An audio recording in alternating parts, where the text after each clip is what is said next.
Sa ngayon mga boss, ang ginawa natin ay nagpalit tayo ng ating DIY na compressor dahil hindi na natin nagagamit. Meron na siyang singaw.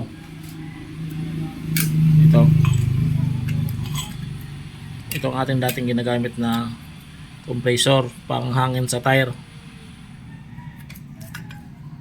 Dito yan mga boss nagkaroon ng singaw. Yan. Naputol.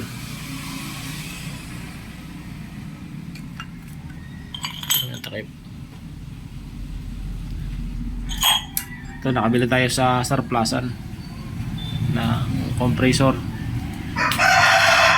Compressor nga pala ito mga boss ng aircon ng sasakyan.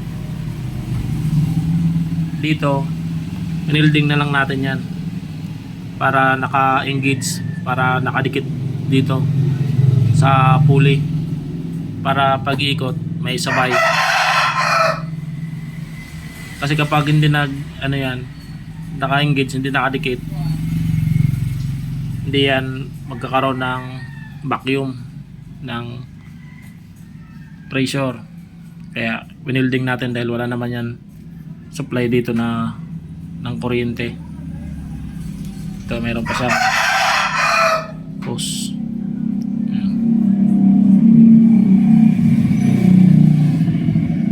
Ito naman makina ito ng motor ito ng washing machine. Ang lumang washing na hindi na nagagamit. Ayan, kaya ginawa na lang natin yung motor. Pinag-connect na lang natin dito sa compressor para magkaroon tayo ng panghangin sa ating motor at sa mga tire.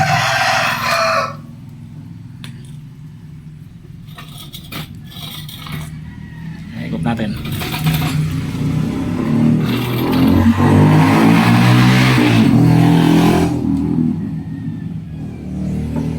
Ito ang kanyang kapasitor. Ito nga pala na DIY natin na compressor. Wala itong tangke, air tank, wala. Direct lang siya.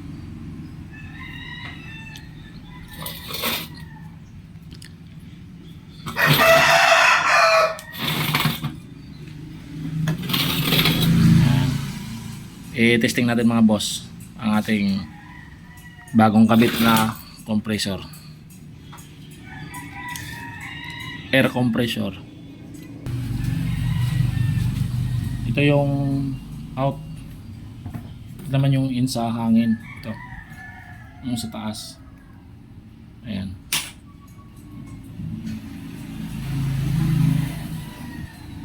Ito yung pabuga. Pantalan natin.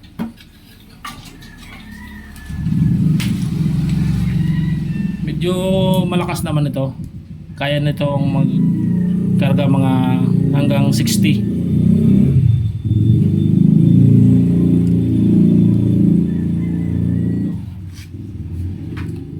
Ito 20 volts.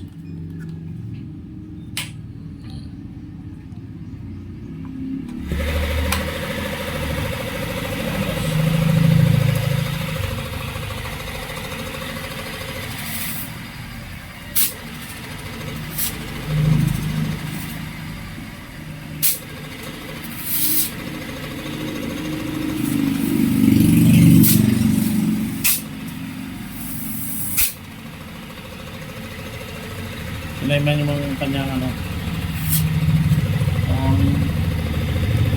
pahigop. Ito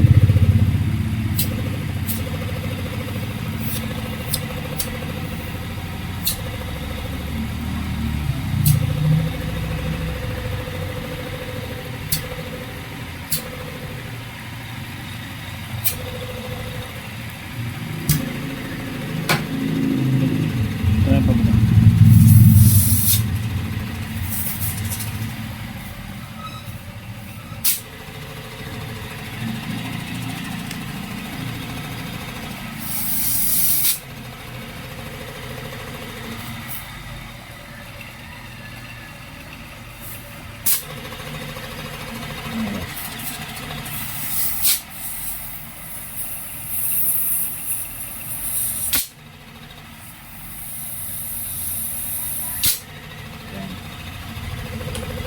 Yan lang po mga boss. Maraming salamat sa panonood sa ating video.